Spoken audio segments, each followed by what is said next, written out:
কইরা এই গুনাহ ছাইরা দিলে আবার গুনাহ মাফ হইয়া যায়, মন পাক পবিত্র হইয়া যায়, আবারও বান্দা জান্নাতের যোগ্য হইয়া যায়। আশা করি চারটা কথা বুঝতে পারছেন। এক নম্বর, মন নাফাক হয় কিভাবে? গুনাহ করে। মন নাফাক হওয়ার ফলাফল কি? জাহান্নাম। মন পাক পবিত্র হয় কিভাবে? তওবা কইরা গুনাহ ছাইরা দিলে। পবিত্র মনের ফলাফল কি? জান্নাত। চার কথা বুঝলে অন্য কথা বলবো, চার কথা না বুঝলে এই ব্যাপারে আর অন্য কথা কইয়া লাভ নাই। বলেন তো আপনারা, যে সরাইয়া চিনে না, ম চিনে না, কি কি চিনে না? সরাইয়া চিনে না, ম চিনে না, তারে আম বানান শিখানি যাইব। আম বানান শিখতে হইলে আগে সরাইয়া চিনন লাগবে, আম বানান শিখতে হইলে আগে ম চিনন লাগবে। ঠিক তেমনি ভাবে সামনের কথা বুঝতে হইলে আগে চার কথা মনে রাখুন। এক নম্বর, মানুষের মন নাফাক হয় কেমনে? গুনাহ করে। নাফাক মনের ফলাফল কি? মানুষের মন পাক হয় কেমনে? পবিত্র মনের ফলাফল কি? জান্নাত। চার কথা বুঝছেন ইনশাআল্লাহ, এখন বাকি কথা বুঝতে পারবেন। হাদিস শরীফে রাসূল করিম সাল্লাল্লাহু আলাইহি ওয়াসাল্লাম বলেন, শয়তানে কয়, একদল মানুষরে আমি গুনাহে লিপ্ত কইরা এরার কোমর ভাঙা দিছি। একদল মানুষরে গুনাহে লিপ্ত কইরা শয়তানে কয় এদের কোমর ভেঙে দিয়েছি। আর একদল গুনাহগারে তওবা কইরা শয়তানের কোমর ভেঙে দিছে। দেখেন, গুনাহ করলে কি হয় আর তওবা করলে কি হয়। মানুষ বান্দা গুনাহে লিপ্ত হইলে শয়তানে কয় তার কোমরটা ভেঙে দিছি, হে আর জান্নাতে যাইতে পারতো না, হে জাহান্নামে আমার সাথে নিয়ে জাহান্নামে যাবে। এই বান্দাই যখন তওবা কইরা গুনাহ ছেড়ে দেয়, আল্লাহ যখন তারে মাফ কইরা দেয়, আবার জান্নাতের যোগ্য বানায় দেয়, শয়তান নাই কয় এই গুনাহগারে তওবা কইরা আমার কোমর ভেঙে দিছে। চার কথার জবাব যখন বুঝলেন, তাহলে আমরা বুঝতে পারলাম তওবার দ্বারা মন পবিত্র হয়, পবিত্র মনের অধিকারী জান্নাতের যোগ্য হয়।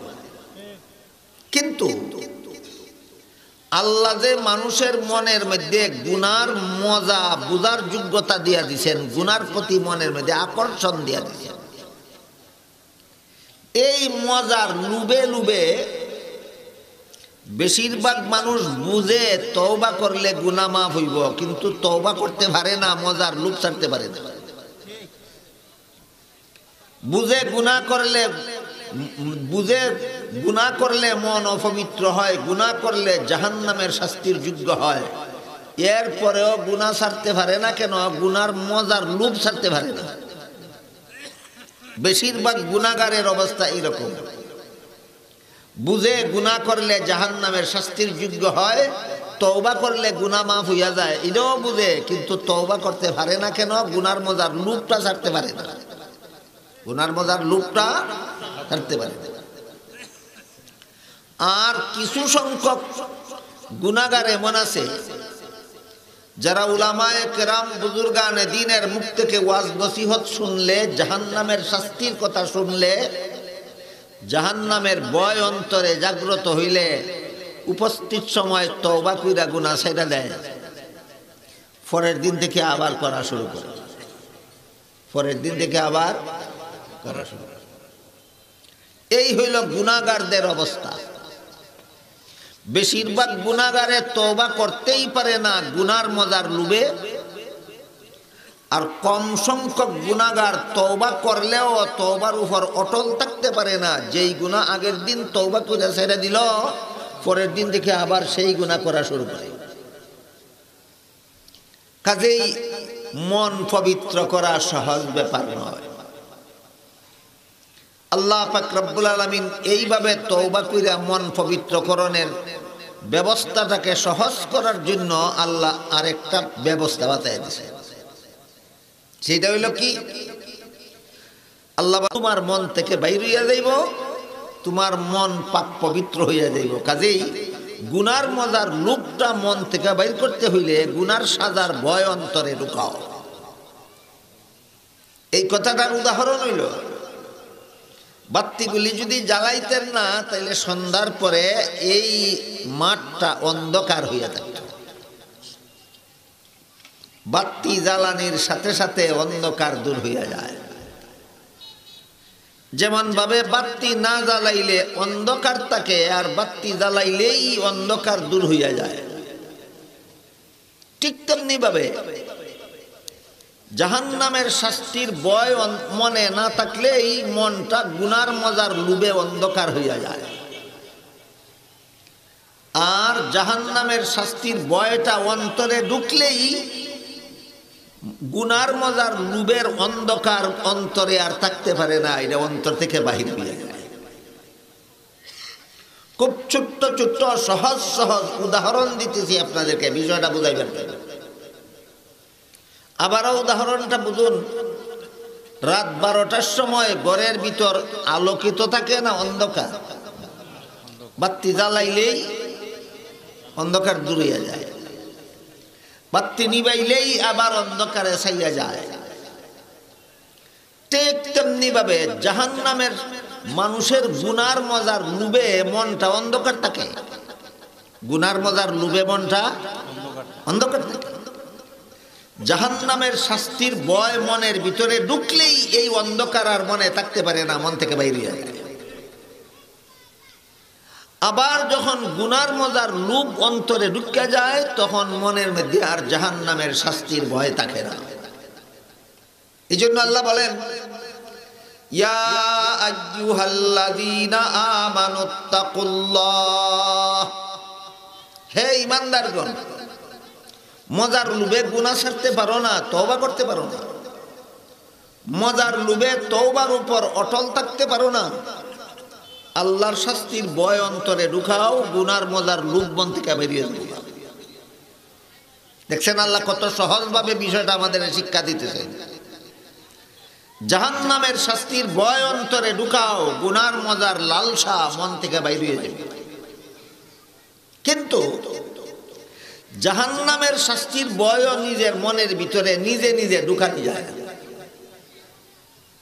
জাহান্নামের শাস্তির ভয় যদি নিজের মনের ভিতরে ঢুকাইতে হয় তাহলে একদল মানুষের সঙ্গ লাভ করো, সংস্রব লাভ করো। এরা কারা? এরা হইলেন আল্লাহর ওলি আউলিয়া, আল্লাহর খাস বান্দাগণ, আল্লাহর বিশেষ বান্দাগণ, ওলি আউলিয়াগণ, যাদের অন্তর থেকে গুনার মজার লালসা বাইরিয়া গেছে, যাদের অন্তরের মধ্যে গুনার সাজার ভয় বিদ্যমান, যে কারণে তাদের অন্তর পাক পবিত্র। এই সমস্ত পবিত্র আত্মাওয়ালা ওলি আউলিয়াগণের সংস্রবে যাও, তাদের সংস্রবে গেলেই তোমার অন্তরের অন্ধকার দূর হয়ে যাবে। এই সমস্ত ওলিয়া উলিয়ার সঙ্গ লাভ করা ছাড়া মন থেকে এই গুনার অন্ধকার নিজে নিজে দূর করা যায় না। আমার কথা বুঝে থাকলে বলেন, মন থেকে গুনার মজার লালসার অন্ধকার নিজে নিজেই দূর করা যায় না ওলিয়া উলিয়াদের সঙ্গ লাভ করলে? ওলিয়া উলিয়াদের সঙ্গ লাভ করলে মনের এই অন্ধকার দূর করা যায়। এখানে এসে প্রয়োজন পড়ে আমাদের চিনার যে ওলিয়া উলিয়া কয় কারে। আমাদের বর্তমান সমাজের প্রতি 999 জন মুসলমান ওলিয়া উলিয়া কারে কয় জানে না। হাজারের কত জনে জানে না? হাজারের মধ্যে 999 জন মুসলমানে জানে না ওলিয়া উলিয়া কারে কয়। যে কারণে বন্ডামি সন্ডামি ফাগলামি সাগলামি করে এইটানে রে ওলিয়া উলিয়া মনে করে। আর হাজারের মধ্যে একজন মুসলমান এই ফাগল ছাগল বন্ড সন্ডরে ওলি মানতে রাজি না। 999 জনে কয় তুমি ওলি মানো না। ওলি মানে না, না বন্ড মানে না। সত্যিকারের মুসলমানে ওলি মানে না, না সত্যিকারের মুসলমান ওলির দ্বারাই সত্যিকারের মুসলমান হয়। সত্যিকার মুসলমানে ওলি মানে না, না বন্ডরে ওলি স্বীকার করে না, এক কথা না আকাশ পাতাল। এই জন্য এই ফেজ বাঙ্গনের দরকার। এই ফেস লাগাইয়া রাখছে একদল বন্ড এবং বন্ডদের ভক্ত মুরিদানের সমাজ, এই ফেসটা লাগাইয়া রাখছে। হে করে বন্ডামি, হেরে আপনি অলি মানবেন কেন? কয় তুমি অলি মানো না। অলি মানে না কে? অলি সব মুসলমানে মানে, এত অলি না, এত বন্ড। এই জন্য এই ফেসটা বাংমানের জন্য আপনাদের ভালো রকম বোঝা দরকার। আগে ওলিয়া উলিয়া কারে কয়? যার সঙ্গ লাভ করলে আমার আত্মা পবিত্র হয়। আমি খুব পরিষ্কার ভাবে বলবো, আপনারা বুঝার চেষ্টা করবেন, স্মরণ রাখার চেষ্টা করবেন, যাতে আমরা প্রত্যেকেই ওলিয়া উলিয়াদের সোহবতের দ্বারা, ওলিয়া উলিয়াদের সংস্রবের দ্বারা, ওলিয়া উলিয়াদের সঙ্গ লাভের মাধ্যমে আমাদের অপবিত্র আত্মা যেন পবিত্র করে নিতে পারি। সর্বমোট ধারাবাহিকভাবে 5টা কাজ যে করে সে আল্লাহর ওলি হয়। 5টা কাজ চেষ্টা কইরা করতে হয়। চেষ্টা কইরা কেউ নবী হইতে পারে না। নবী আল্লাহ ইচ্ছা কইরা যাকে বানান তিনি নবী হন। আল্লাহ যাকে ইচ্ছা কইরা নবী বানান না, তিনি হাজার চেষ্টা করেও নবী হইতে পারেন। কিন্তু ওলির ব্যাপারটা এমন না। আজকে থেকে আপনারা এখানে যারা বসা আছেন, ওলি হওয়ার 5টা কর্মসূচি আমি আপনাদেরকে বলে দেব। আগামীকাল থেকে 5 কর্মসূচি পালন করবেন, আপনি নিজে আল্লাহর ওলি হয়ে যাবেন। বুঝে থাকতে বলেন তো, নবী চেষ্টা কইরা হওয়া যায় না আল্লাহর ইচ্ছায়? ওলিও এমনই না, চেষ্টা করলে ওলি হওয়া যায়। কিয়ামত পর্যন্ত যে কোনো মানুষে চেষ্টা করলেই আল্লাহর ওলি হতে পারে। ওলি শব্দের বিভিন্ন অর্থ আছে, এর মধ্যে একটা অর্থ হলো বন্ধু। ওলি শব্দের একটা অর্থ বন্ধু। আল্লাহর ওলি মানে আল্লাহর বন্ধু। আল্লাহর ওলি মানে আল্লাহর বন্ধু। এই ওলি শব্দের বহু বচন হইল আউলিয়া। আল্লাহর একজন বন্ধুকে আল্লাহর একজন ওলি বলে, আল্লাহর অনেক বন্ধুকে আউলিয়া আল্লাহ বলে, আল্লাহর বন্ধুগণ। এই ওলি আউলিয়া শব্দ দুইটার অর্থে কোনো বেশ কম নাই, শুধু বচনে বেশ কম, নাম্বারে বেশ কম। ওলি হইল সিঙ্গুলার নাম্বার, আউলিয়া হইল প্লুরাল নাম্বার। ওলি হইল এক বচন, আউলিয়া হইল বহু বচন। শব্দের অর্থ একটাই, আল্লাহর বন্ধু। এমনি আল্লাহর বন্ধু হওয়া যায় না, 5টা কর্মসূচি পালন করতে হবে। 5টা কর্মসূচি এলোমেলো ভাবে নয়, ধারাবাহিক। আগেরটা আগে, পরেরটা পরে, আগেরটা আগে, পরেরটা পরে। পরেরটা আগে করলে ওলি হওয়া যাবে না, আগেরটা আগে করতে হবে, পরেরটা পরে করতে হবে। এই জন্য 5টা কর্মসূচির সিরিয়াল নম্বর সহ আমি আপনাদেরকে বলি, আপনারা শোনার বোঝার চেষ্টা করুন। প্রথম নম্বর কাজ হইল সকল প্রকার গুনার অভ্যাস ছেড়ে দেওয়া। সকল প্রকার গুনার অভ্যাস ছেড়ে দেওয়া। 2 নম্বর কাজ হইল সমস্ত ফরজ আমল করা। আমার উপরে যত কাজ ফরজ সবটা আমল করলে আমি ওলি হতে পারবো। আমার উপরে যেটা ফরজ না, এটা আমল না করলে ওলি হতে পারবো।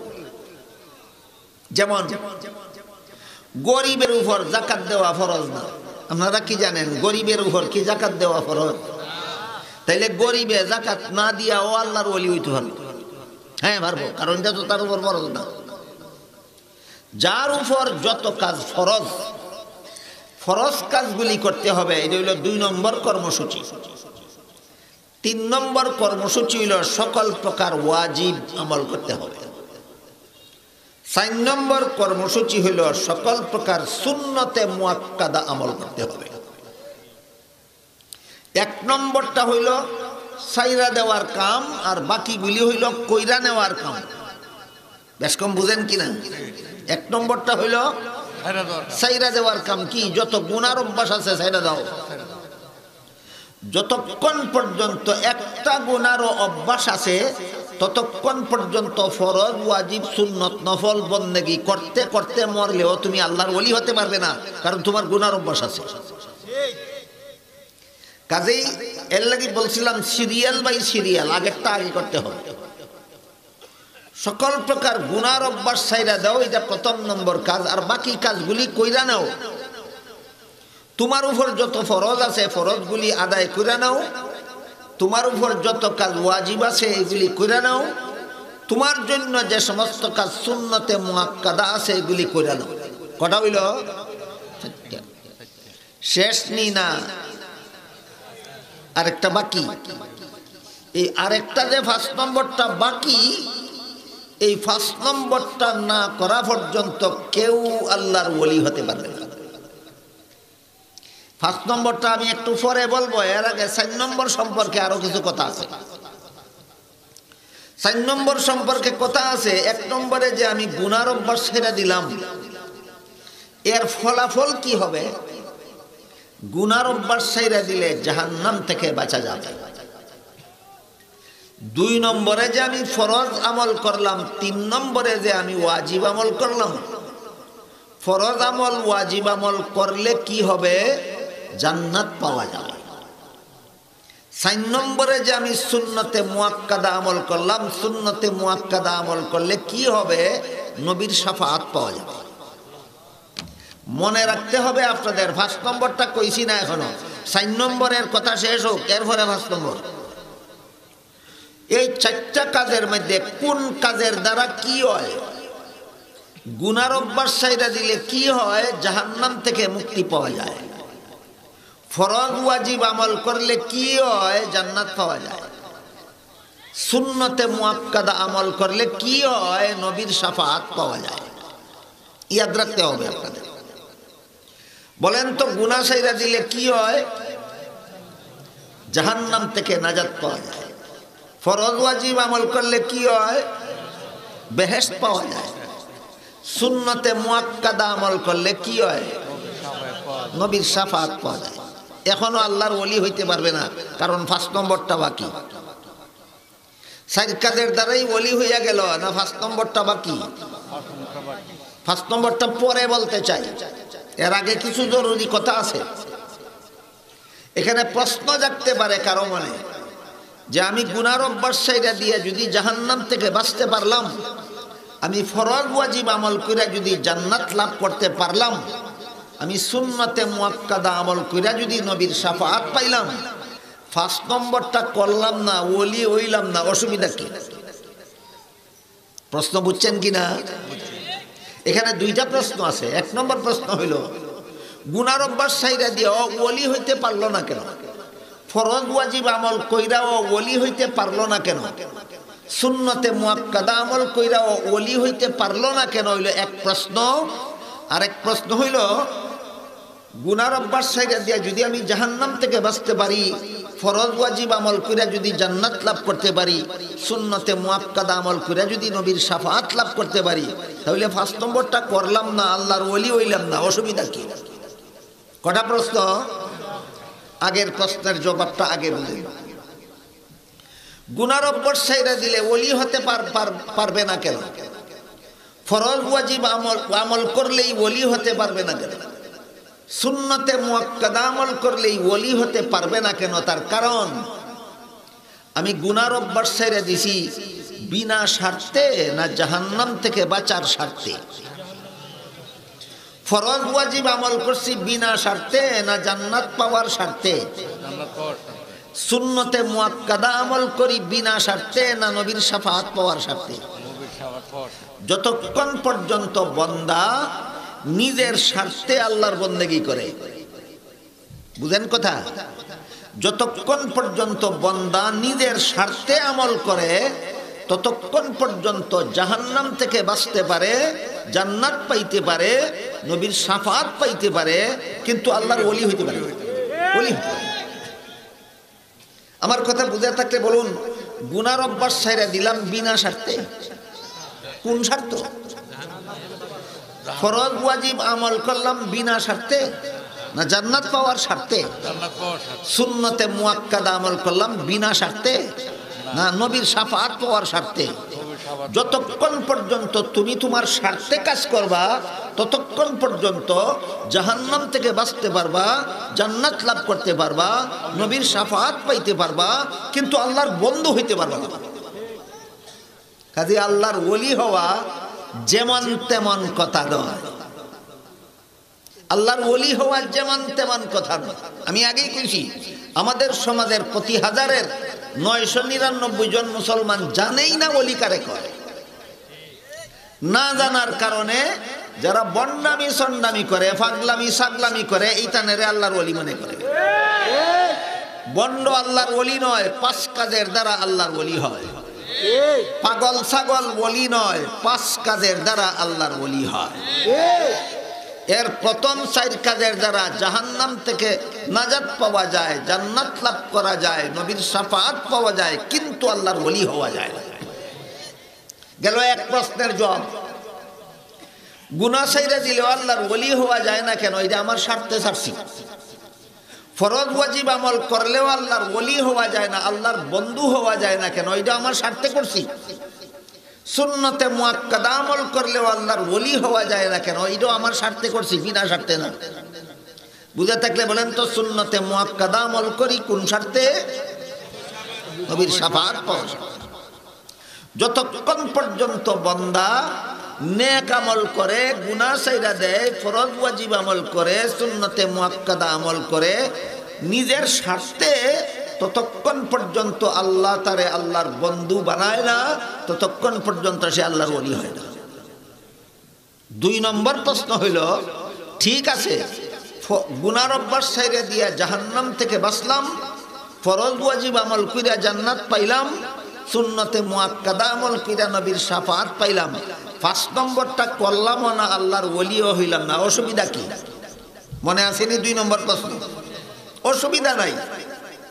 5 নম্বর কাজ আপনি করবেন না, আল্লাহর ওলি হবেন না, অসুবিধা নাই, কিন্তু একটা সুবিধার থেকে বঞ্চিত থাকতে হবে।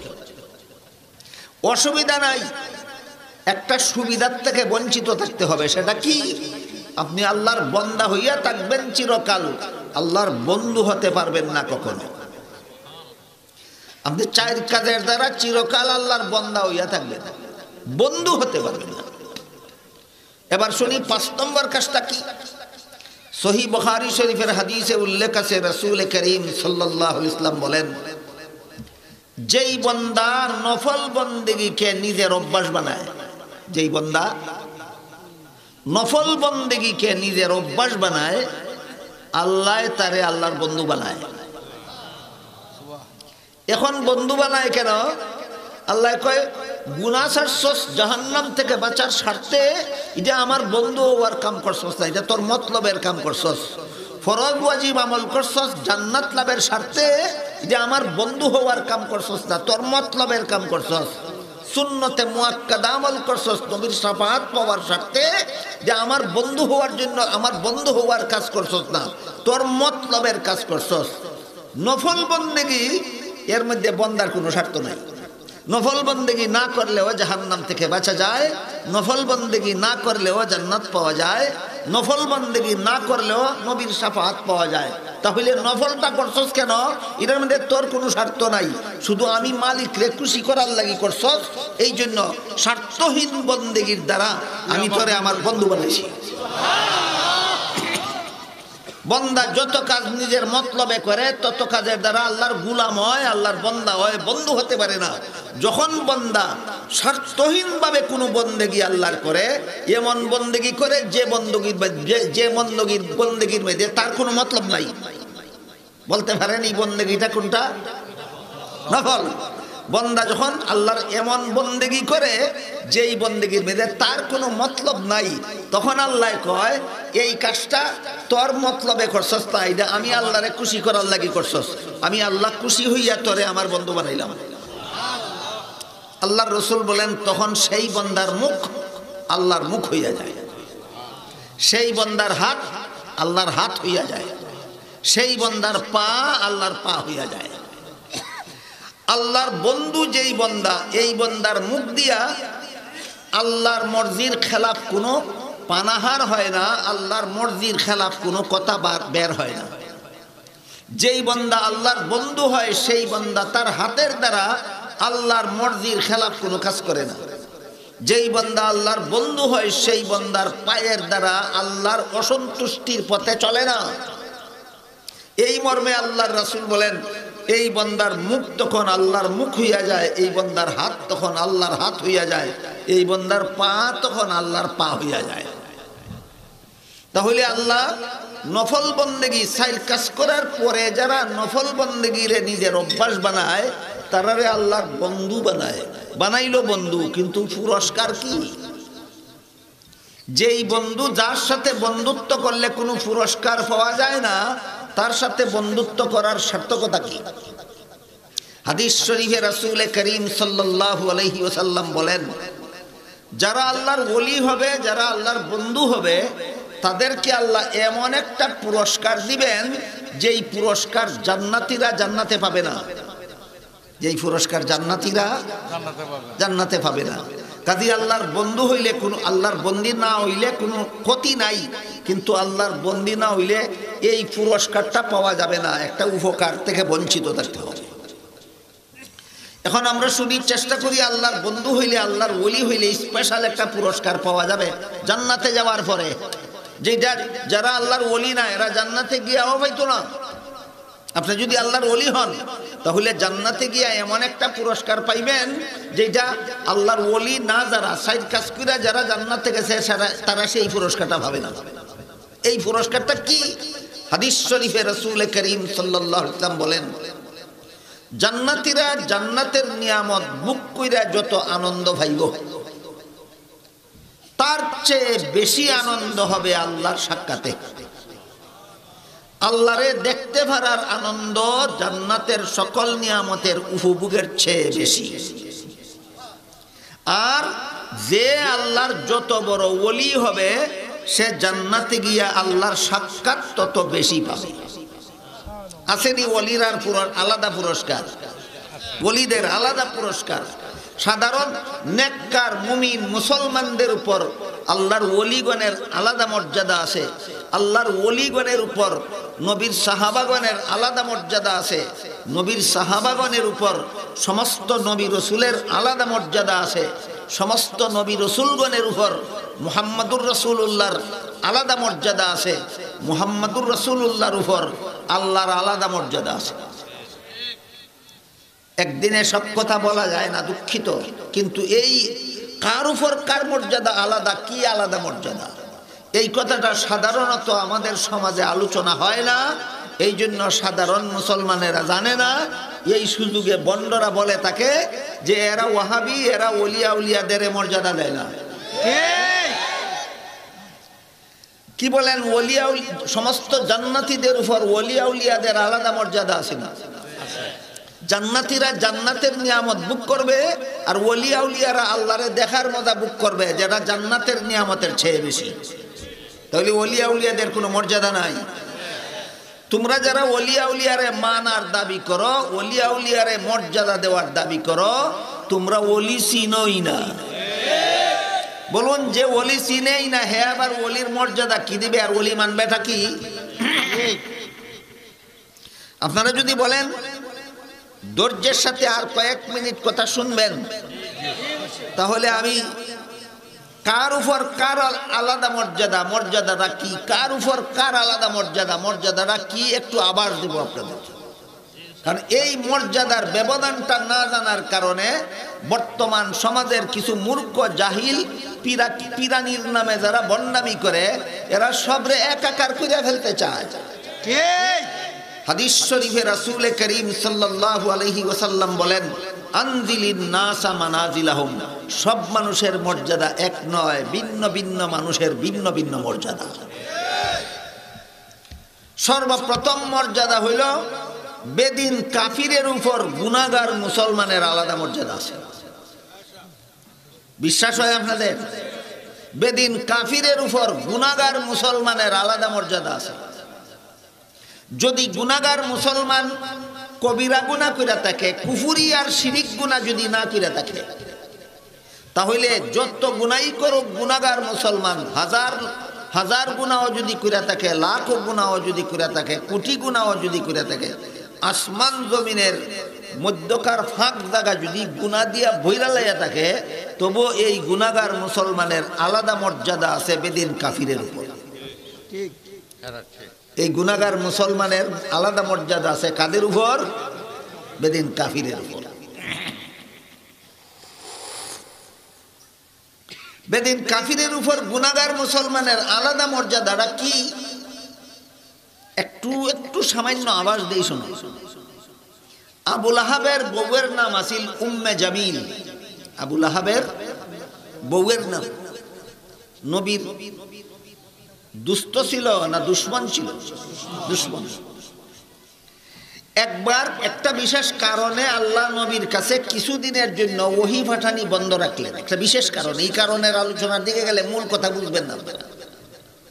এক বিশেষ কারণে আল্লাহ একবার নবীর কাছে কিছুদিনের জন্য ওহী নাজিল বন্ধ রাখলেন। এই সুযোগে আবু লাহাবের বউ উম্মে জামিল নবীকে তিরস্কার করতে লাগলো। বলল, ও মুহাম্মদ, আল্লাহ যেমন তোমার সাথে বয়কট করলো নাকি? তোমার সাথে যেমন আল্লাহর সম্পর্ক ছিন্ন হইয়া গেল নাকি? বলুন তো, বন্ধুর সাথে বন্ধুর কথাবার্তা এমনিই বন্ধ, এমনিই বন্ধ, এমনিই মনটা মনে দুঃখ, এর মধ্যে যদি তিরস্কার করে তাহলে কি কাটা গায়ে সেটা দেওয়া হয় না? আবু লাহাবের বউয়ের তিরস্কারে নবী একা একা নিরিবিলি সময় কাটাইতেন আর কাঁদতেন।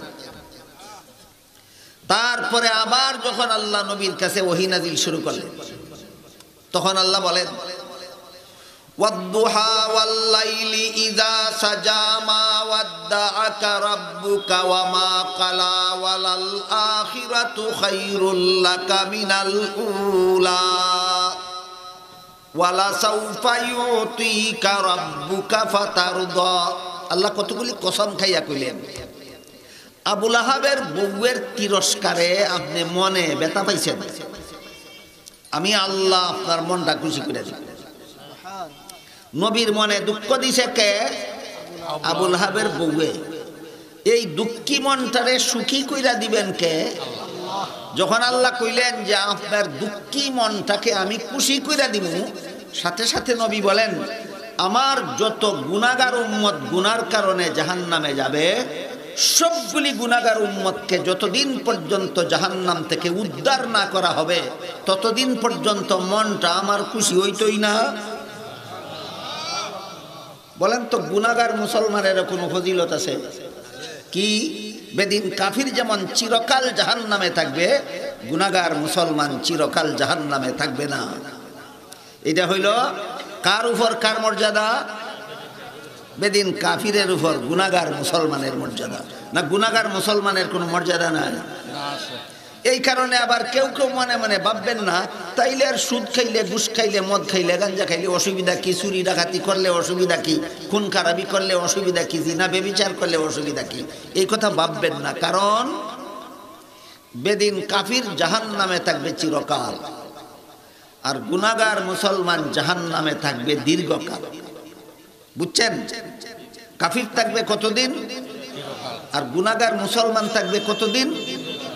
এবার আমি আপনাদের জিজ্ঞাসা করতে চাই, বুঝে শুনে জবাব দিবেন, না বুঝলে চুপ থাকবেন। জবাব না দিতে পারলে আমি আবার বলবো, আবার না বুঝলে আবার বলবো, না বুঝলে 5 বার, না বুঝলে 10 বার, কিন্তু ভুল জবাব দিবেন না। জিজ্ঞাসা করতে চাই, আপনারা চিরকাল জাহান্নামে থাকতে চান না দীর্ঘকাল? কোনোটাই না। তাহলে গুনাহ করতে করতে মরণ দরকার না, তওবা কইরা গুনাহ সারণ দরকার। কাজে এই কথা কোনোদিন ভাববেন না যে দীর্ঘকাল জাহান্নামের শাস্তি ভোগ করার পরে তো আল্লাহ নাজাত দিব, এটা ভাববেন না কোনোদিন। বুঝে থাকলে বলেন তো, বেদিন কাফিরের উপর গুনাহগার মুসলমানের আলাদা মর্যাদা আছে? এবার একটা হাদিস শোনাই আপনাদেরকে। হাদিস শরীফে রাসূল করিম সাল্লাল্লাহু আলাইহি ওয়াসাল্লাম বলেন, আতানি আতিম মিন ইনদি রব্বি ফাখায়্যারানি বাইনা আন ইয়াদখুলা নিসফু উম্মতি আল জান্নাতা ওয়া বাইনাশ শাফাআহ ফাখতারতুশ শাফাআতা ওয়া হিয়া লিমান মাতা ওয়া লাম ইউশরিক বিল্লাহি শাইআ।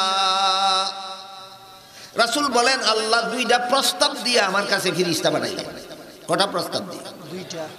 প্রস্তাবটা গ্রহণ করলেন। আমি বলার আগে আপনাদের কাছে জানতে চাই আপনারা কোনটা পছন্দ হয়? দ্বিতীয়টা।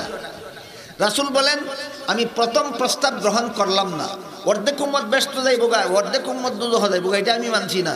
আমি ওই প্রস্তাব মানছি যে প্রস্তাবে আল্লাহ বলছেন আমার নেককার উম্মত তো নেক আমলের বদলাই জান্নাতে যাইব, আর গুনাহগার উম্মত দুজহ গেলেও আমার সুপারিশে সবগুলি গুনাহগার উম্মতকে দুজক থেকে উদ্ধার করে শেষ পর্যন্ত জান্নাতে পৌঁছে দেওয়া হবে। এই প্রস্তাবটা আমি গ্রহণ করেছি। সাথে সাথে বলেন ওয়াহিয়া লিমান মাতা ওয়া লাম ইউশরিক বিল্লাহি শাইআ।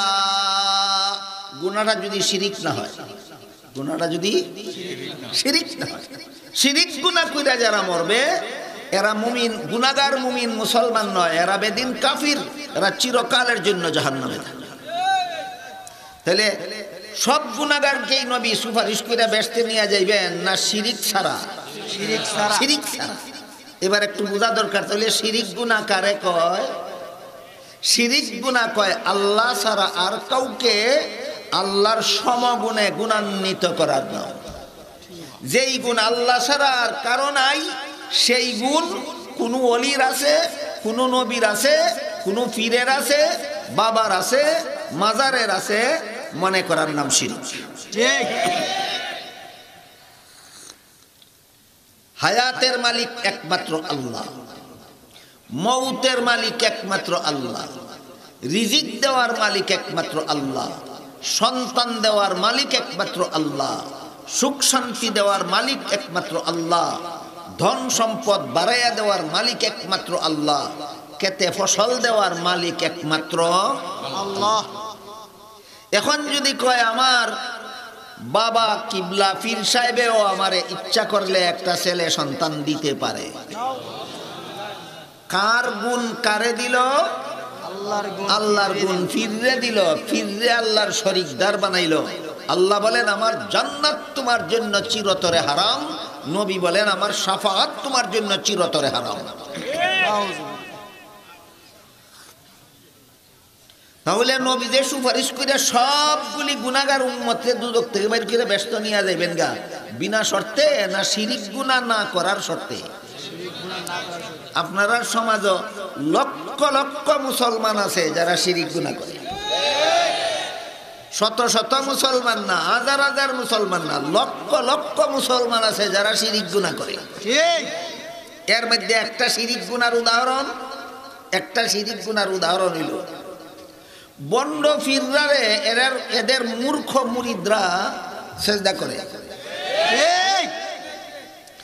আর ফির মরলে ফিরের মাজারও গিয়া কয় বাবা সন্তান চাই, বাবা ফসল চাই, বাবা সুখ শান্তি চাই। এইগুলি দেওয়ার মালিক ফির না আল্লাহ? আল্লাহ।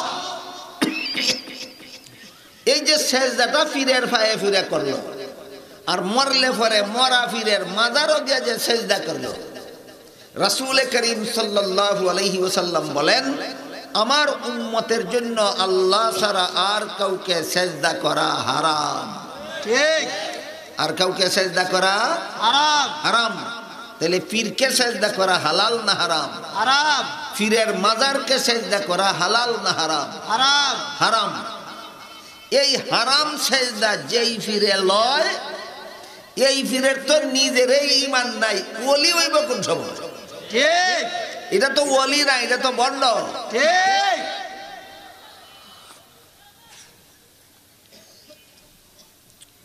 প্রশ্ন করে কয় যে মৌলবী ওয়াজ কইরা গেল যে মুরিদে ফিররে সেজদা করা হারাম, এটা করলে ঈমান থাকবে না, হি মৌলবীরে গিয়ে জিজ্ঞাসা করো আল্লাহ হুকুম দিছিলেন ফিরিস্তারে আদমরে সেজদা দিবার লাগি, দিছিল কিনা? দিয়া থাকলে হালাল ছিল না হারাম ছিল? বাবা যেমন ভণ্ড তেমন ভণ্ডামি প্রশ্ন, যেমন ভণ্ড তেমন ভণ্ডামি প্রশ্ন। কয় ফিরিস্তা আদমরে সেজদা দিলে যদি হালাল হয়, আমরা আমরার ফিরে আর ফিরের মাজারে সেজদা দিলে হারাম হবে কেন? প্রশ্ন শিখাইয়া দিয়া আপনারা আপনার কাছে ফাটাইয়া দেয়, আমার কাছেও ফাটাইছে। প্রশ্নের জবাব বোঝার জন্য আপনাদের আরেকটা কথা মনে রাখতে হবে। আল্লাহ যখন আদম হাওয়া দুইজনের দুনিয়াতে পাঠাইছিলেন, তখন আদম হাওয়ার ঘরে প্রতি বছর 2টা করে যমজ সন্তান জন্ম হইত। আগের বছর একটা ছেলে একটা মেয়ে একসাথে জন্ম হইতো, পরের বছর আবার একটা ছেলে একটা মেয়ে একসাথে জন্ম হইতো, পরের বছর আবার একটা ছেলে একটা মেয়ে একসাথে জন্ম হইতো। এমত অবস্থায় আল্লাহ হুকুম দিলেন, হে আদম, তোমার পরের বছরের মেয়েটা আগের বছরের ছেলের কাছে বিয়া দাও, আর আগের বছরের মেয়েটা পরের বছরের ছেলের কাছে বিয়া দাও। আদম এইভাবেই নিজের মেয়েকে নিজের ছেলেদের কাছে বিয়া দিতেন। বুঝে থাকতে বলুন তো, আদম নিজের মেয়ের আরে কার ছেলের কাছে বিয়া দিতেন? নিজের ছেলের কাছে। এখন যদি কোনো মুসলমানে নিজের মেয়েরে নিজের ছেলের কাছে বিয়া দিয়া কয়, আদমে দিলে যদি হালাল হয়, আমি দিলে হারাম হবে কেন? দলিল না শয়তানি? শয়তানি। ঠিক তেমনি ভাবে আদম আলাইহিস সালামের শরীয়তে হালাল ছিল ফিরিস্তারা আদমকে সেজদা দিয়া সম্মান করার জন্য। মুহাম্মদুর রাসূলুল্লাহ বলে দিয়েছেন, আমার শরীয়তে হারাম হয়ে গেছে। এখন যদি কেউ ফিরিস্তায় আদমকে সেজদা দিলে যদি হালাল হয়, আমি আমার ফিরদে আর মাজারে সেজদা দিলে হারাম হবে কেন? এটা দলিল নয়, শয়তানি।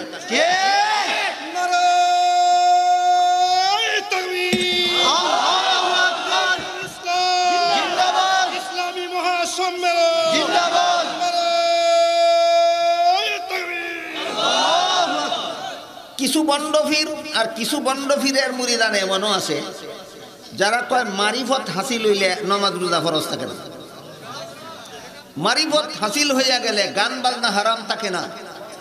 মারিফত হাসিল হইয়া গেলে বেপরদা চলা হারাম থাকে না। মৌলবীরা আরাম কইবই, হেরা হইল শরীয়তপন্থী, আমরা হইলাম মারিফতপন্থী। তারা যে ফতের প্রতীক সেই ফতে হারাম, আমরা যেই ফতের প্রতীক সেই ফতে হারাম নয়। দেখেন বন্ডামির নিঃশেষ সীমানা। নমাজ না পড়লে গুনাহ হয় শরীয়তে, মারিফতে নমাজ না পড়লে গুনাহ নাই।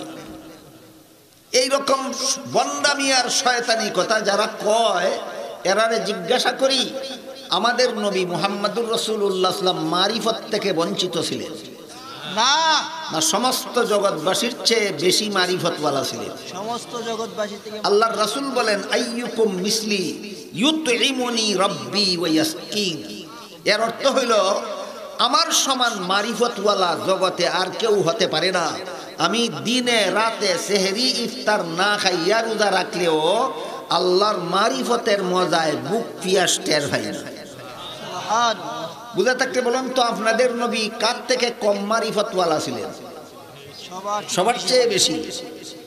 মরণ পর্যন্ত 5 বেলার ফরজ নামাজ পড়েছে। ঠিক। তাইলে তোমার পীর মুহাম্মদুর রাসূলুল্লাহর চেয়ে বড় হইয়া গেল? মারিফত হাসিল হইলে নামাজ ফরজ থাকে না? আল্লাহ বলেন, ওয়াবুদ রাব্বাকা হাত্তা ইয়াতিয়াকাল ইয়াকিন।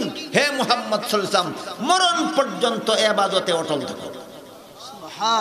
সুতরাং যারা বলে মারিফত হাসিল হইলে নামাজ ফরজ থাকে না, মারিফত হাসিল হইলে রোজা ফরজ থাকে না, মারিফত হাসিল হইলে পর্দা ফরজ থাকে না, মারিফত হাসিল হইলে গান বাজনা হারাম থাকে না, এইগুলি শয়তানি আর ভণ্ডামি ছাড়া আর কিছু নয়। একটু সময়ের জন্য মাইনা নিলাম, গান গাওয়া শরীয়তে হারাম, মারিফতে হালাল। বাজনা শরীয়তে হারাম, মারিফতে হালাল। বেপরদা চলা শরীয়তে হারাম, মারিফতে হালাল। খুব ভালো কথা। শরীয়তের হারাম মারিফত হাসিল হইলে শরীয়তের হারাম হারাম থাকে না, হালাল হইয়া যায়। বন্ডদের এই কথাটা আমি একটু সময়ের জন্য মান্য নিলাম। স্থায়ীভাবে না, একটু সময়ের জন্য? একটু সময়ের জন্য। একটু সময়ের জন্য। এবার আপনারা বলুন, গোবর খাওয়া শরীয়তে হালাল না হারাম? হারাম। মারিফত, তোমরা তো মারিফতওয়ালা, তোমরা লাগি তো হারাম না। তোমরা ভাত না খাইয়া গোবর খাও। মৌলবীরা গোবর খাইবে না, কারণ এটা শরীয়তে হারাম। তোমরা গোবর খাওয়া লাগবে, কারণ তোমাদের মারিফতে হারাম নয়। বলুন, বলদের পেশাব শরীয়তে হারাম না হালাল? তাহলে তোমরা টিউবওয়েলের পানি না খাইয়া বলদের পেশাব খাও। মৌলবীরা টিউবওয়েলের পানি খাইবে, কারণ বলদের পেশাব মৌলবীর লাগি হারাম। তোরা তো মারিফতওয়ালা, তোরার লাগি তো বলদের পেশাব হারাম নাই দেখা।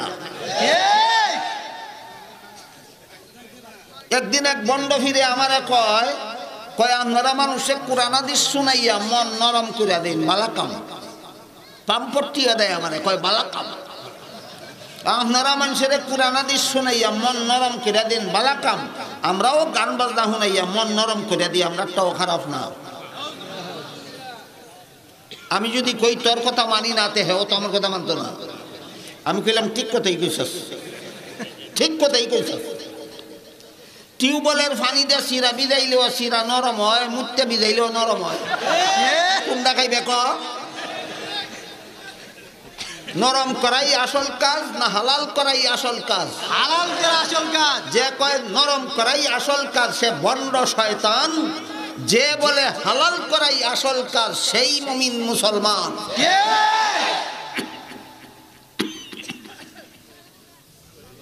কথায় কথায় অনেক দূরে গেলাম, আমার আলোচনা রয়েছে অনেক দূর, আবার এখান থেকে আসি।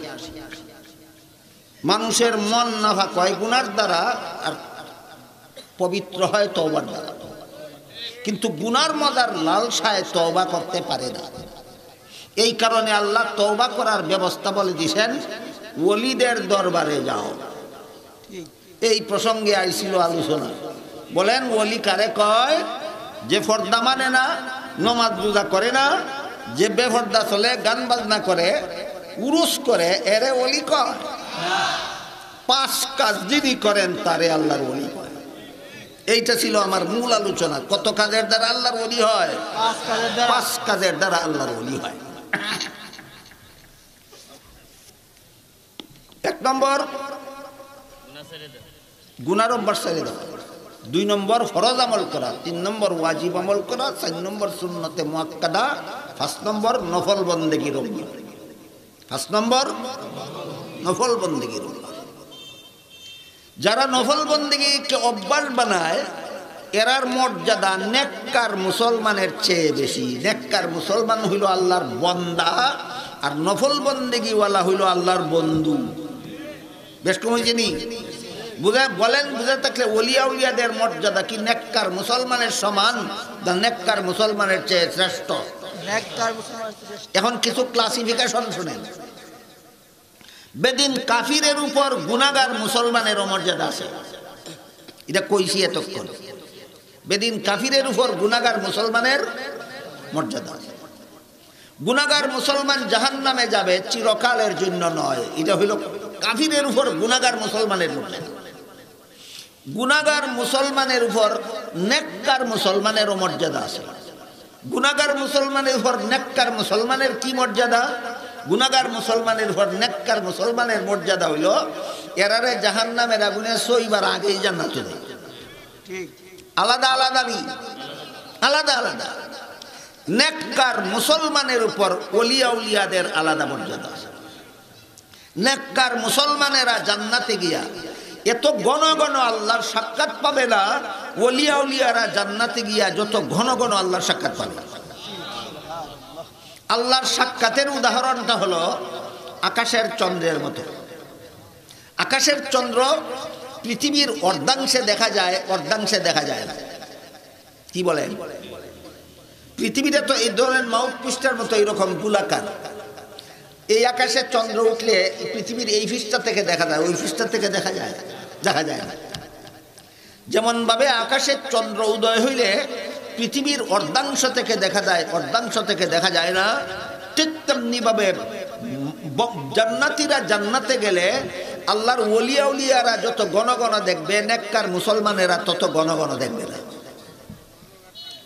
আবার যখন আল্লাহকে আকাশের চন্দ্র যে সমস্ত দেশ থেকে দেখা যায়, বাংলাদেশ থেকে, ভারত থেকে, পাকিস্তান থেকে, বার্মা থেকে, ইন্ডিয়া থেকে আকাশে চন্দ্র দেখা যায়, পূর্ণিমার চন্দ্র। যে সমস্ত দেশের থেকে আকাশের চন্দ্র দেখা যায়, এই সমস্ত দেশের মানুষের চন্দ্রটা কোটি কোটি মানুষ, আর চন্দ্র মাত্র একটা। দেখতে খুব হুড়াহুড়ি ধাক্কা ধাক্কি হয় না, দাঁড় দাঁড় জায়গার থেকে ইচ্ছা মতোই দেখতে পারে। ঠিক তেমনি ভাবে লক্ষ লক্ষ কোটি কোটি মুমিন মুসলমান জান্নাতে থেকে আল্লাহরে যে দেখবে, আকাশের চন্দ্র কোটি কোটি মানুষে দেখতে যেমন উড়াউড়ি ধাক্কা ধাক্কি লাগে না, স্বাধীনভাবে যার যার জায়গা থেকে দেখতে পারে, ঠিক তেমনি ভাবে জান্নাতীরা যারা আল্লাহকে দেখবে যার যার সিংহাসনে বসে বসেই দেখবে, উড়াউড়ি ধাক্কা ধাক্কি লাগবে। গেল নেককার মুসলমানদের উপর ওলিয়া উলিয়াদের আলাদা মর্যাদা। নেককার মুসলমানেরা চিরকাল জান্নাতে থাকবে ঠিক, জাহান্নামের আগুনে ছুঁইবার আগেই জান্নাতে যাবে ঠিক, কিন্তু এরা আল্লাহকে এত ঘন ঘন দেখার সুযোগ পাবে না। ওলিয়া উলিয়ারা জান্নাতে আল্লাহকে যত ঘন ঘন দেখার সুযোগ পাবে। গেল কার উপর কার মর্যাদা? নেককার মুসলমানের উপর ওলিয়া উলিয়াদের মর্যাদা। আহলে সুন্নাত ওয়াল জামাতের আকীদা হলো সারা দুনিয়ার সর্বযুগের ওলিয়া উলিয়াগণের উপর সাহাবাগণের মর্যাদা আলাদা। মুহাম্মাদুর রাসূলুল্লাহ সাল্লাল্লাহু আলাইহি ওয়াসাল্লামের সাহাবাগণের মর্যাদা সমস্ত ওলিয়া উলিয়াগণের চেয়ে শ্রেষ্ঠ। ঠিক। বুঝে থাকলে বলুন, সাহাবাগণের মর্যাদা অন্যান্য ওলিগণের সমান না শ্রেষ্ঠ? শ্রেষ্ঠ। শ্রেষ্ঠ। এর কারণ কি? এর কারণ হইল ওলিয়া উলিয়াগণ ফার্স্ট কাম কইরা ওলি হইছে, কাম কইরা ফার্স্ট কাম কইরা ওলি হইছে। সাহাবায়ে কেরাম জীবন বাজি রেখা সাহাবা হইছে। জীবন বাজি মানে তুমি মুসলমান মা বাপের ঘরে জন্ম হইছো, মুসলমান মা বাপে তোমারে কলেমা কালাম শিখাইছে, ইবাদত বন্দেগী শিখাইছে, মুসলমান মা বাপের ঘরে বইয়া বইয়া নিরাপদে নমাজি হইছো, রোজাদার হইছো, তসবিহ পড়নেওয়ালা হইছো, জিকির করনেওয়ালা হইছো, সব কিছু হইছো নিরাপদে। আর সাহাবাগণ সাহাবি হইছে কেমনে? মুহাম্মাদুর রাসূলুল্লাহর দরবারে গেলেই, মুহাম্মাদুর রাসূলুল্লাহর কথা শুনলেই, মুহাম্মাদুর রাসূলুল্লাহর কলেমা পড়লেই ঘরের মা দুশমন, বাপ দুশমন, ভাই দুশমন, বোন দুশমন, সমাজ দুশমন, পরিবার দুশমন, সারা দুনিয়া দুশমন। বলেন ওলি হওয়া সহজ ছিল না সাহাবা হওয়া সহজ ছিল? না, সাহাবাদের তুলনায় ওলি হওয়া সহজ। হ্যাঁ, সাহাবাদের তুলনায় ওলি হওয়া সহজ। আপনি ওলি হইতে গেলে আপনার বাবা আপনার দুশ্মন হবে না। আপনি ওলি হওয়ার চেষ্টা করলে আপনার মা আপনার দুশ্মন হবে না। আপনি ওলি হওয়ার চেষ্টা করলে আপনার ভাই বোন আপনার দুশ্মন হবে না। আপনি ওলি হওয়ার চেষ্টা করলে আপনার পরিবার আপনার দুশ্মন হবে না, আপনার এলাকা আপনার দুশ্মন হবে না, সমাজ আপনার দুশ্মন হবে না। কিন্তু সাহাবাগণ মুহাম্মদুর রাসূলুল্লাহর কলিমা গ্রহণ করতে গেলেই বাপ দুশ্মন হইয়া যায়, মা দুশ্মন হইয়া যায়, ভাই দুশ্মন হইয়া যায়, বোন দুশ্মন হইয়া যায়, পরিবার দুশ্মন হইয়া যায়, সমাজ দুশ্মন হইয়া যায়। এই রকম জানবাজি রেখে সাহাবাগণ সাহাবা হইছেন। তাহলে ওলিয়া উলিয়াদের চেয়ে শ্রেষ্ঠ মর্যাদা কার? সাহাবায়ে কেরাম। সাহাবাগণের চেয়ে শ্রেষ্ঠ মর্যাদা সমস্ত নবী রাসূলগণের। সাহাবাগণের চেয়ে শ্রেষ্ঠ মর্যাদা সমস্ত নবী রাসূলগণের। কারণ সাহাবাগণের উপর শ্রেষ্ঠ মর্যাদা কেন? সাহাবা হওয়ার আগে অনেক গুনাহ করেছেন, সাহাবা হওয়ার পরে তওবা করে গুনাহ চাইতে দিয়েছেন, আল্লাহ মাফ করে দিয়া তারারে পাক পবিত্র করে দিয়েছেন। এর নাম হইল সাহাবা। তবে শর্ত হইল দুনিয়ার জীবনে চর্মচুকে মুহাম্মাদুর রাসূলুল্লাহকে দেখেছেন অথবা মুহাম্মাদুর রাসূলুল্লাহ তাদেরকে দেখেছেন, তারা হইল সাহাবা। নবী কেমনে হয়? আল্লাহ পাক রব্বুল আলামিন বলেন, وَإِذِ ابْتَلَى إِبْرَاهِيمَ رَبُّهُ بِكَلِمَاتٍ فَأَتَمَّهُنَّ قَالَ إِنِّي جَاعِلُكَ لِلنَّاسِ إِمَامًا قَالَ وَمِنْ ذُرِّيَّتِي قَالَ لَا يَنَالُ عَهْدِ الظَّالِمِينَ। আল্লাহ বলেন, আমি ইব্রাহিম আলাইহিস সালামকে যখন বললাম আপনাকে নবী বানাইব, ইব্রাহিম বলেন আমার আওলাদদেরকে নবী বানান। আল্লাহ বলেন আওলাদদেরকে নবী বানাইব, তবে আপনার যে আওলাদ গুনাহগার হবে সেই আওলাদকে আমি নবী বানাবো না। কারণ আমি আল্লাহর স্থায়ী বিধান হলো যারা গুনাহ করে তাদেরকে নবী বানাই না, আর যাদেরকে নবী বানাই তারা জীবনে কোনোদিন গুনাহ করে না। সাহাবায়ে কেরাম অতীত জীবনে গুনাহ করেছিলেন, শেষ পর্যন্ত তওবা কইরা পাক পবিত্র হইয়া গেছেন, কিন্তু নবীগণ জীবনে কোনোদিন একটি গুনাহ করেন না। সুতরাং সাহাবাগণের উপর নবীগণের মর্যাদা আলাদা। কার উপর কার মর্যাদা আলাদা, কার উপর কার মর্যাদা আলাদা, এগুলি সাধারণত ওয়াজ মাহফিলে আলোচনা হয় না, সাধারণ মুসলমানে জানে না। এই কারণে বন্ডরেও ফিরের মর্যাদা দেয়, ফিরে বন্ডর মর্যাদা দেয় না। ঠিক এই জন্য এই গন্ডগোল, এই জগা খিচুড়ি দূর হওয়া দরকার, এই বুঝের ফেস দূর হওয়া দরকার। কার উপর আল্লাহ কাকে কি মর্যাদা দিয়েছেন পরিষ্কারভাবে বুঝলে ওলিরে নবীর মর্যাদা আর বন্ডরে ওলির মর্যাদা দিবে না কোনো মুসলমান। বুঝে থাকলে এবার বলেন সাহাবাগণের চেয়ে বেশি মর্যাদা কার? নবীগণের। হাদিস শরীফে রাসূল করিম সাল্লাল্লাহু আলাইহি ওয়াসাল্লাম বলেন, ইন্নাল্লাহা ফাদ্দালানি আলাল আম্বিয়া ওয়া ফাদ্দালা উম্মতি আলাল উমাম। আল্লাহ আমাকে সমস্ত নবীগণের উপর আলাদা মর্যাদা দিয়েছেন। তাহলে আমাদের নবীর মর্যাদা সমস্ত ওলিগণের থেকেও আলাদা। আমাদের নবীকে আল্লাহ সমস্ত নবী রাসূলগণের চেয়ে অধিক মর্যাদা দিয়েছেন। কিভাবে? আল্লাহ কোরআনের এক আয়াতে বলেন, লাতুমিনুন্না বিহি ওয়া লাতানসুরুন্নাহু। সমস্ত নবীগণের কাছ থেকে আমি ওয়াদা নিয়েছি মুহাম্মদুর রাসূলুল্লাহর উপর ঈমান আনার জন্য। এই ওয়াদা নেওয়ার মাধ্যমে মুফাসসিরিনে কেরাম লেখেন, এই ওয়াদার মাধ্যমে আল্লাহ সমস্ত নবীগণকেও আমাদের নবীর উম্মত বানাইয়া দিয়েছেন, আর আমাদের নবীগণকে সমস্ত নবীগণেরও নবী বানাইয়া দিয়েছেন। অন্য নবী নিজের উম্মতের নবী, অন্যান্য নবীর নবী নন। আমাদের নবী নিজের উম্মতেরও নবী, সমস্ত নবীগণেরও নবী। এই ধরনের বিভিন্ন কারণে আল্লাহ আমাদের নবীকে সমস্ত নবী রাসূলগণের উপর আলাদা মর্যাদা দিয়েছেন। বুঝে থাকলে এবার বলেন তো, বেদিন কাফিরের উপর গুনাহগার মুসলমানের আলাদা মর্যাদা আছে? গুনাহগার মুসলমানের উপর নেককার মুসলমানের আলাদা মর্যাদা আছে না? নেককার মুসলমানের উপর ওলিয়া উলিয়াদের আলাদা মর্যাদা আছে না? ওলিয়া উলিয়াদের উপর সাহাবাদের আলাদা মর্যাদা আছে না? সাহাবাদের উপর নবী রাসূলগণের আলাদা মর্যাদা আছে না? সমস্ত নবী রাসূলগণের উপর মুহাম্মদুর রাসূলুল্লাহর আলাদা মর্যাদা আছে না? কিচ্ছু বুঝে না গুড়ার ডিম, খালি কয় নবীর মর্যাদা দেয় না ওয়াহাবিরা। তুমি কি গুড়ার ডিম বুঝো নবীর মর্যাদা? এই জন্য আমি কার উপর কার মর্যাদা, কার উপর কার মর্যাদা, কার উপর কার মর্যাদা একবার ধারাবাহিকভাবে আপনাদেরকে বলে দিলাম। সমস্ত নবী রাসূলগণের উপর আমাদের নবীকে আল্লাহ আলাদা মর্যাদা দিয়েছেন। অনেকগুলি, আজকে মাত্র একটা উদাহরণ দিলাম, অনেকগুলি মর্যাদা আল্লাহ আমাদের নবীকে সমস্ত নবী রাসূলগণের উপরে দান করেছেন। আমাদের নবীর উপরেও একজনের মর্যাদা আছে, আমাদের নবীর উপরেও একজনের মর্যাদা আছে। কে তিনি? আল্লাহ, একমাত্র আল্লাহ। আল্লাহর সমান মর্যাদা আমাদের নবীকেও আল্লাহ দেননি। আমাদের নবীর সমান মর্যাদা কোন নবীকে আল্লাহ দেননি। নবীগণের সমান মর্যাদা কোন সাহাবীকে আল্লাহ দেননি। সাহাবীগণের সমান মর্যাদা কোন ওলিকে আল্লাহ দেননি। ওলিগণের সমান মর্যাদা নেককার মুসলমানকে আল্লাহ দেননি। নেককার মুসলমানের সমান মর্যাদা গুনাহগার মুসলমানকে আল্লাহ দেননি। গুনাহগার মুসলমানের সমান মর্যাদা বেদিন কাফিরকে আল্লাহ দেননি। ঠিক মর্যাদার এই ক্লাসিফিকেশন যদি মনে রাখেন, কোনোদিন কোনো ভণ্ডদের ভণ্ডামি কথায় বিভ্রান্ত হবেন না এবং ঈমান আমল ধ্বংস করবেন না।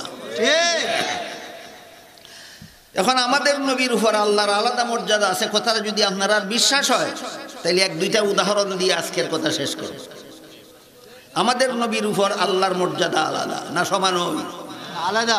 এই সমাজে কিছু লোক আছে যারা নবীর মর্যাদা দেওয়ার নামে আল্লাহর মর্যাদা কারাকারি করে নবীরে দেয়া দেয়, আর নবীর মর্যাদার খবরও নাই।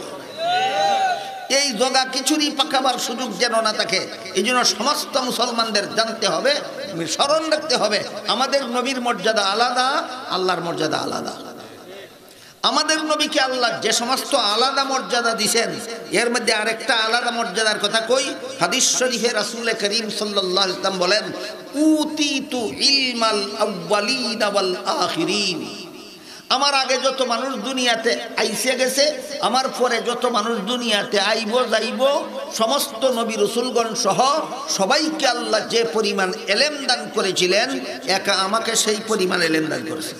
সুবহানাল্লাহ। আদম আলাইহিস সালাম থেকে নিয়ে ঈসা আলাইহিস সালাম পর্যন্ত 2,23,999 জন নবীকে আল্লাহ যে পরিমাণ ইলম দিয়েছেন, মুহাম্মদুর রাসূলুল্লাহকে একা সেই পরিমাণ ইলম দিয়েছেন। এটা কি আমাদের নবীর আলাদা মর্যাদা নয়? আমাদের নবীর আলাদা মর্যাদা, কিন্তু আল্লাহর সমান ইলম দেন নাই। আল্লাহর ইলম কি পরিমাণ এবার শুনুন। আল্লাহ পাক রব্বুল আলামিন পবিত্র কোরআনের সূরা নামালের আয়াতে বলেন, কুল লা ইয়ালামু মান ফিস সামাওয়াতি ওয়াল আরদিল গায়বা ইল্লাল্লাহ। হে রাসূল করিম সাল্লাল্লাহু আলাইহি ওয়াসাল্লাম, আপনি ঘোষণা করে দিন আসমান জমিনের কোনো বাসিন্দাই গায়েব জানে না একমাত্র আল্লাহ ছাড়া। তাহলে গায়েব জানা আল্লাহর আলাদা গুণ। সমস্ত নবীগণের চেয়ে বেশি জানা আমাদের নবীর আলাদা গুণ, আর গায়েব জানা আল্লাহর আলাদা গুণ। একজনেরটা আরেকজনে দিবেন না, আরেকজনেরটা আরেকজনে দিবেন না। নবীরটা নবীরে দেন, আল্লাহটা আল্লাহরে দেন। কিন্তু যারা নবীর মর্যাদা আপনাদেরকে বুঝাইব দূরের কথা, নিজেরাই বুঝে না। এরা নিজেরা যেহেতু নবীর মর্যাদা বুঝে না, জানে না, এই কারণে আল্লাহর মর্যাদা কাইরা নিয়ে নবীরে দেয়, কয় নবী গায়েব জানে। এটা নবীর মর্যাদা নয়, এটা আল্লাহর মর্যাদা। আল্লাহর মর্যাদা নিয়ে কারাকারি করো কেন? নবীর মর্যাদাই যদি সমাজের মানুষকে বুঝাইতে চাও, নবীর মর্যাদার বিবরণে কোরআন হাদিস ভরপুর, পড়ো না কেন, শিখো না কেন, বুঝো না কেন? তাহলে আমাদের নবীর আলাদা মর্যাদা হইল তিনি সমস্ত নবীগণের চেয়েও বেশি এলেম জানেন, আর আল্লাহর আলাদা মর্যাদা হইল তিনি গায়েব জানেন। আল্লাহর আলাদা মর্যাদা হইল তিনি গায়েব জানেন। ইমাম আবু হানিফা রহমতুল্লাহি আলাইহির লিখিত একটা কিতাব আছে আহলে সুন্নাত ওয়াল জামাতের আকীদা বিষয়ের। এই কিতাবের নাম ফিকহে আকবর।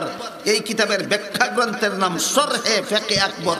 তাতে উল্লেখ আছে قد صرح الحنفية بالتكفير باعتقاد أن النبي صلى الله عليه وسلم يعلم الغيب لمعارضة قوله تعالى قل لا يعلم من في السماوات والأرض الغيب إلا الله। এর অর্থ হলো আল্লাহ যেহেতু কোরআনে বলে দিয়েছেন একমাত্র আল্লাহ ছাড়া গায়েব কেউই গায়েব জানে না।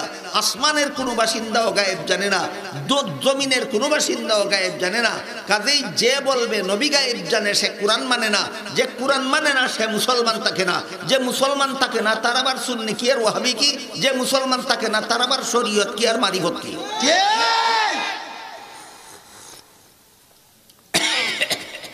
এবার আমার বাকি কথার অসমাপ্ত বাকি কথাটা সমাপ্ত করব।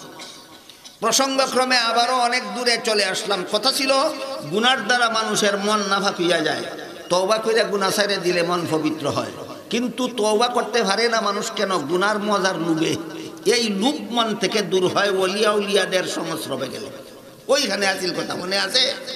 বলেন গুনার মজার লুপ মন থেকে দূর হয়, জাহান্নামের সাজা মনে ঢুকে কোথায় গেলে?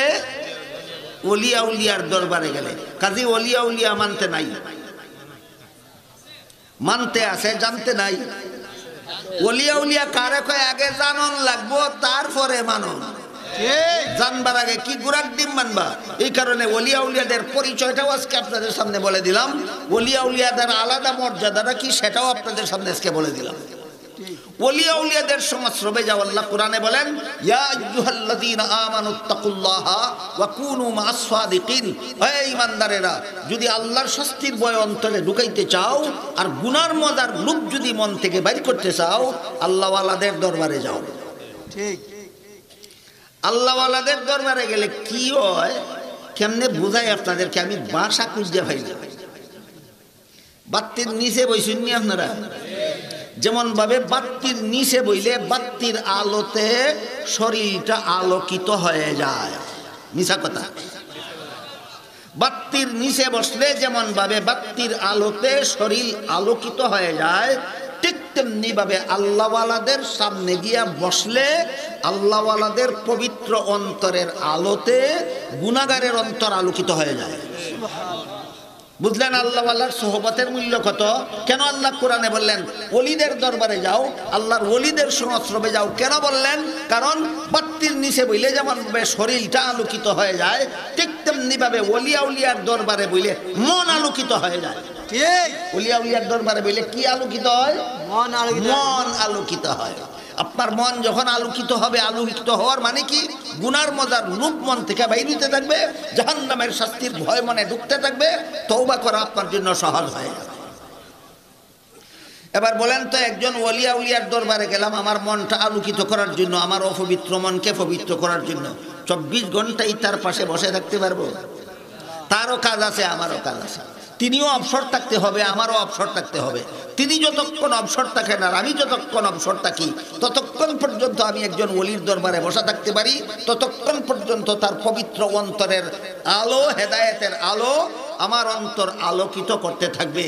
কিন্তু তিনি যখন তার দরকারে চলে যাবেন, আমি যখন আমার সংসারের দরকারে চলে আসবো, বাত্তির নিচের থেকে বেরিয়ে গেলে গাও শরীরটা আলোকিত থাকে না, অন্ধকার হয়ে যায়।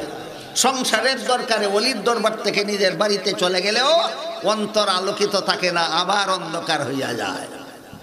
তখনকার অন্ধকার মনকে, তখনকার অপবিত্র মনকে পবিত্র করার জন্য, তখনকার ময়লাযুক্ত মনকে সাফ করার জন্য, পরিষ্কার করার জন্য হাদিস শরীফে রাসূল করিম সাল্লাল্লাহু আলাইহি ওয়াসাল্লাম বলেন, লিকুল্লি শাইইন সাকালাতুন ওয়া সাকালাতুল কুলুবি যিকরুল্লাহ।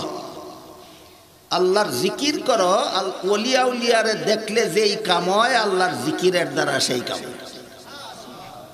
ওলিয়া উলিয়ারে দেখলে আল্লাহর জিকিরের কাজ হয়, আল্লাহর জিকির করলে ওলিয়া উলিয়ারে দেখার কাজ হয়।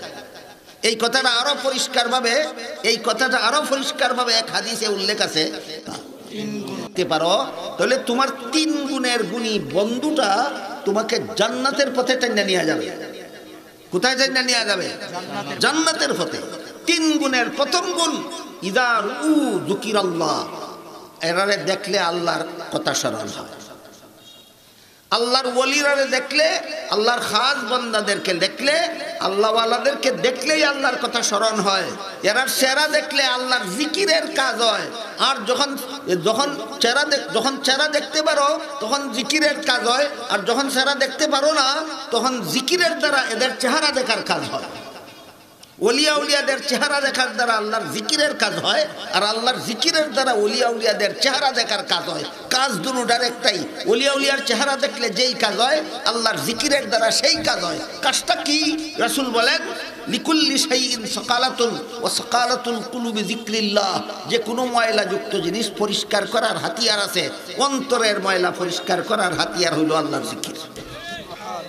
আমার অন্তর যে গুনার দ্বারা নাভাক হইল, এই নাভাকের ময়লা পরিষ্কার করার এক ব্যবস্থা ওলিয়া উলিয়াদের দরবারে থাকা। আর ওলিয়া উলিয়ার দরবারে থাকার সুযোগ যখন থাকে না, তখন বিকল্প ব্যবস্থা আল্লাহর জিকির করা। কথা বুঝলেন কিনা? এই জিকির নিয়েও বর্তমান সমাজে ভণ্ডামি চলছে। জিকির নিয়েও বর্তমান সমাজে ভণ্ডামি চলছে। যেমন ভণ্ডামি, জিকির আস্তে করলে ভালো, জোরে করলে জায়েজ।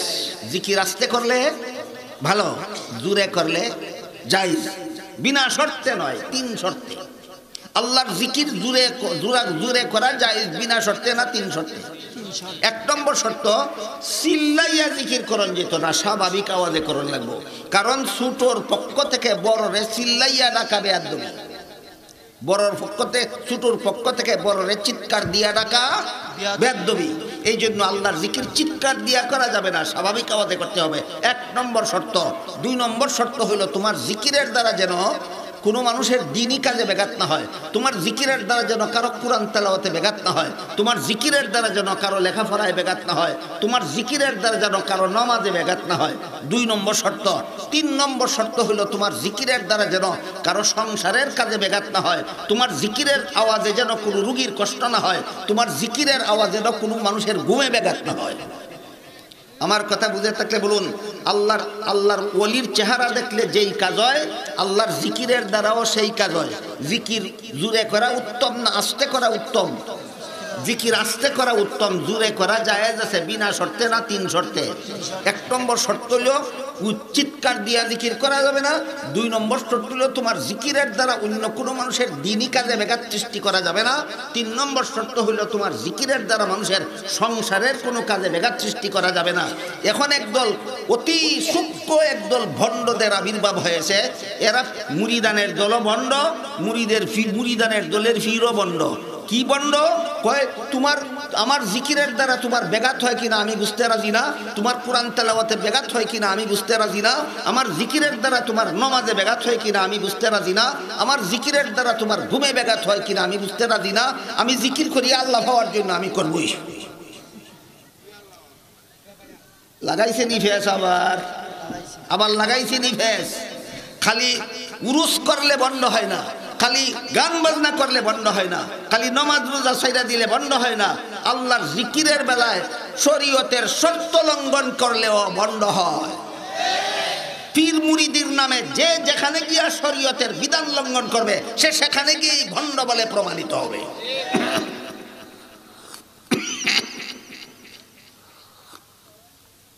এদের জিকিরের দ্বারা ময়লা পরিষ্কার হয় না, আরো ময়লা বাড়ে। জিকিরের দ্বারা মনের ময়লা পরিষ্কার হবার কথা ছিল, পরিষ্কার হয় না, আরো বাড়ে। কেমনে জিকিরের, আল্লাহর জিকিরের দ্বারা মনের ময়লা বাড়ে কেমনে? এর একটা উদাহরণ দিয়ে কথাটা শেষ করি।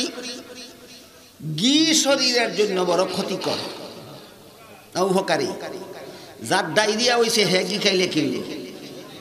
ডায়রিয়াওয়ালায় যেমন ঘি যত বেশি খাইব তত বেশি তাড়াতাড়ি মরব, ঘির দুষে না ফেটের দুষে।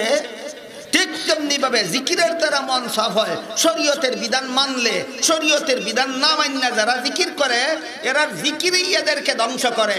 জিকিরের দুষে না আক্কেলের দুষে। যেমন ডায়রিয়া রুগী ঘি খাইলে তাড়াতাড়ি মরে, ফেটের দুষে, ঘির দুষে নয়। ঠিক তেমনি ভাবে শরীয়তের বিধান লঙ্ঘন করে যারা জিকির করে, এদের জিকিরই এদেরকে ভণ্ডামির পথে নিয়ে যায়, এদের জিকির এদেরকে ধ্বংসের পথে নিয়ে যায়। জিকিরের দুষে না শরীয়তের বিধান লঙ্ঘন করার দুষে।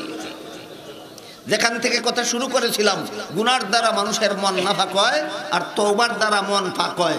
তওবা করা সহজ হয় ওলিয়া উলিয়ার কাছে গেলে, আর ওলিয়া উলিয়ার কাছে না থাকা অবস্থায় শরীয়তের বিধান মতো জিকির করলে এই জিকিরের একটা অ্যাকশন, এই জিকিরের দ্বারা মনের মধ্যে আল্লাহর ভয় জাগ্রত হয়, গুনার প্রতি ঘৃণার সৃষ্টি হয়। তখন আমার জন্য তওবা করা সহজ হইয়া যায়। কাজেই যেমনভাবে 6 কাজের দ্বারা তওবা করে গুনাহ মাফ করা যায়, তেমনিভাবে ওলিয়া উলিয়াদের দরবারে গেলেও মন পবিত্র হয়, গুনাহ মাফ করানো যায়। তেমনিভাবে আল্লাহর জিকিরের দ্বারা মন পরিষ্কার হয়, গুনাহ মাফ করে জান্নাতের যোগ্য হওয়া যায়। আল্লাহ আপনাদের আমাদের সবাইকে এই অপবিত্র মনকে পবিত্র করার মাধ্যমে আমরা জাহান্নাম থেকে নাজাত পাওয়ার, জান্নাত লাভ করার তৌফিক